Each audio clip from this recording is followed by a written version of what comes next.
you chose to pursue presidency of the Patriotic Front as opposed to joining forces with the UPND. And I remember you saying you know the type of man that Mr. Ejilema is, and you cited his relationship with the late Michael Sata and used that as a reason why you found it difficult to work with him. If I'm not mistaken, he went on to say one thing you admire about him is that he has more money than you. Yes. When did all this change? When I realized that the PF was going to breach the Constitution. I'm a lawyer. The moment you touch the Grundnorm, the foundation of the country, that affects me. I will do anything in my power as a citizen, as a lawyer, to protect and defend the Constitution of this country as by law established. Even if it means working with people you feel that difficult to work with, like you mentioned last time? It is not like he was a very difficult person to work with. Let's clarify that. I had not engaged him. You must remember, I don't know how old you are, but you must remember, Aga and I were at university together. We entered university same day. We graduated same stream. We played in the same circles. We are very, very mutual friends between us. You may not know that. If I name names here, if he doesn't know them, then he wasn't with me. I'm much closer as a person to Aga Ichilema than I am to Lungu. That's the fact. The point is, it was a political issue. I didn't want to discuss any politics with him because I was in a different party. He was in a different party. He was a president of a party, and I didn't want to start looking like I was trading secrets. You don't know the kind of party PF is. They are suspicious about everything that you do. So sometimes you even avoid meeting friends just to keep the peace.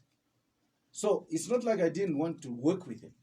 No, I was just avoiding talking to him.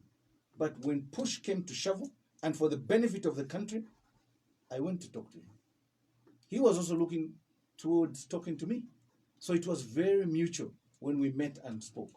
But now that you ask, there are some people that HH has tried to work with, okay? And they pretend they know Aga in the HLM, perhaps far much better than I do. I don't think so. I'll give you an example. There's a claim by Gambui that he understands HH much better than me, that he knows HH much better than me. During the process of trying to form the NDC and UPND working relationship, do you know for a fact that there were very few meetings between HH and Kambwidi sitting together, one-on-one, if any at all? Why do I say that? Kambwidi always avoided talking to HH because he had a plan at the back of his mind.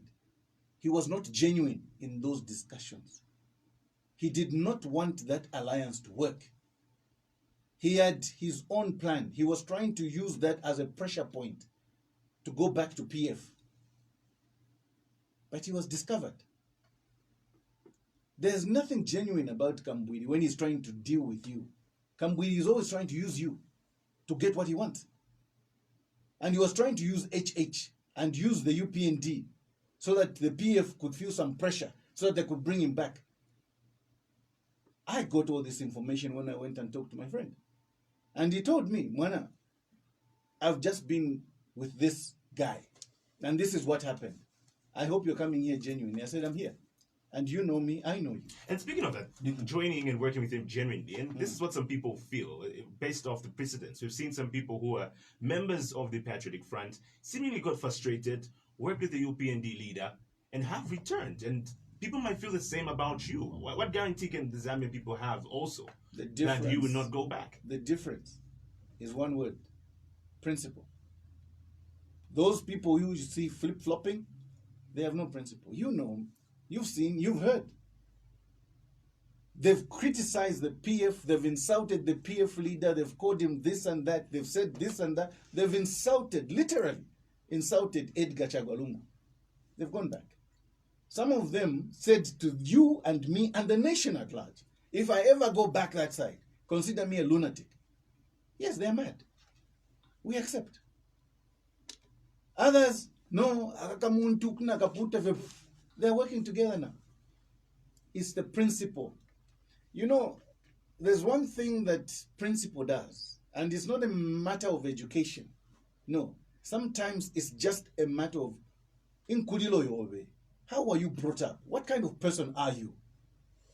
People must try and investigate these people and find out what kind of people they are. That's who they are. You can't trust them. When they tell you something today, they don't mean it. Do you honestly believe today whatever Kambwili is saying and doing in the PF, he means it? No. He doesn't. Why? He's got court cases hanging all over him. He's a criminal. He's trying to run away from going to prison. That's obvious. If you look at the other side, maybe it's business interests. When you lose your business interests, you lose your influence, and your money is dwindling. Some people begin to think, no, I've got a very big body to feed. It becomes personal. So they go back. The difference, and I'm saying this to the Zambian people, I'm saying it to you, the difference between those kind of politicians and this guy talking here is principle. But would it be wrong to say that you have now joined forces with the UPND out of frustration? Frustration of what? Not receiving an appointment on the Patriotic Front, a presidential appointment, for example? My God, frustration. You must understand the kind of person I am. Politics never frustrates me. There's never any training that you go to get to be a politician. It's experience. But frustration as to whether or not I wanted the presidential ambition, no. Even when I was in the Patriotic Front, I made it very clear. I don't want to challenge Edgar Lungu. I wanted Edgar Lungu to step aside. I had reasons. One of the reasons is, to me, I believed, and I still believe today, he's going for a third term. There is no third term in our constitution. So for me, whatever Edgar Lungu is doing today is a third term. And I'm saying to the Zambians, whenever you go in the voting booth, remember, this is a third term for one individual. The constitution is bigger than an individual. We cannot allow him a third term. So that to me became fundamental. I told him, you've been elected twice. You've been sworn in twice. So what is the problem? Step aside. It's not like there are no leaders. They were leaders. But it's called greed. Wukaitemwe. Just trying to hang on to power. Then I realized, these people have done so many rotten things. They will not give up this power. The corruption is too deep. The stealing has been too deep. The bad procurement has been too deep. Those problems, I realized I can't associate with this. So when you talk of frustration, it's not me being frustrated. I have a job. Even if I don't become president, I'm a lawyer and a gentleman. And speaking of being a lawyer, you are a renowned and seasoned lawyer. Yes. And we heard what the Constitutional Court had to say. Does this mean you have no confidence in the outcome of it? Listen, when you're doing politics, don't mix politics with legalities. What the Constitutional Court has said is one thing. That's legal. As a lawyer, I've respected that opinion. There's nothing I've said about that. I've kept on saying this. As a lawyer, I respect the decision of the Constitutional Court. But that's them. The 9 judges, except one, made a decision. I have agreed with the dissenting opinion of the Constitutional Court. The other 8, that's a majority. I'll go with it as a ruling, as a judgment. But I'm saying to the Zambian people, this is politics now. In politics, Bwana, it's the public opinion. It's the Zambian people now to judge. It's the Zambian people to tell the judges, this is not what we said in 1991 when MMD came to power. This is not what we said throughout the Constitutional Review Commissions. You judges are wrong. And we're going to show you in the ballot that we don't want a third term for this guy. That's the issue here. So the judges, even if they are going to vote, how many votes do the judges have? Those 8. They're just 8 votes. They've got power when they're sitting in court. Not when it goes to the booth, Bwana. In the booth, no. In the booth is what I'm doing. It's telling the Zambians.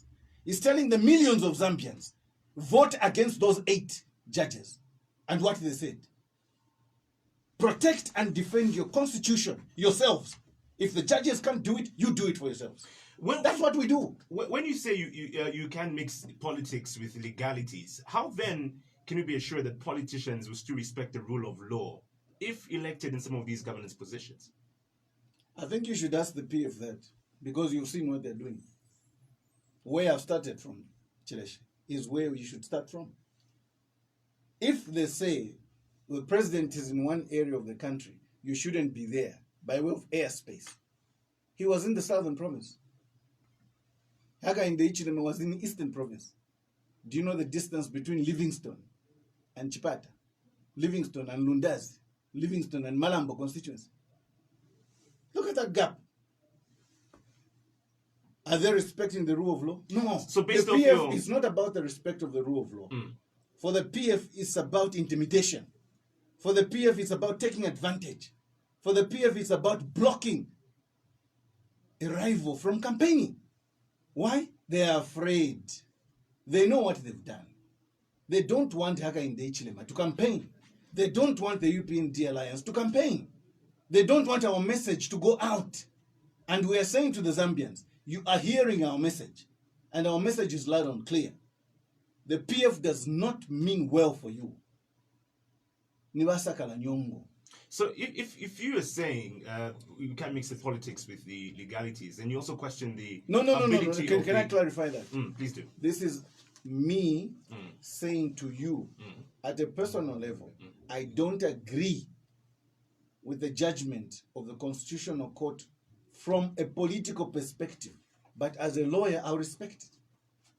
Because you can't mix politics with the legalities. Because I don't want to go there. So doesn't that justify also the reason why you question the respect of the rule of law by the Patriotic Front? No, it doesn't. Because maybe they're not mixing also politics with legalities. No.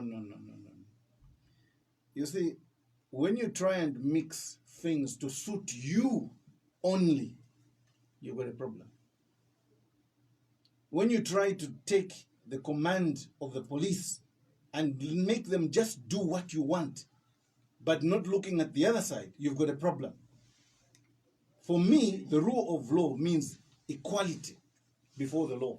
For me, the rule of law means everybody must be treated fairly. And I'm saying now and here, Aga in the Ichilema and the UPND alliance partners are not being treated fairly. That's the point I'm making. And you and I know that's true. Very soon, we'll discuss more on what's happening soon in the country. We'll get into further all things COVID-19 and the management. In case you just joined us, we're joined by Kelvin Bwalya Fube, probably known as KBF, and we're discussing various national matters on Let the People Talk. 89.5.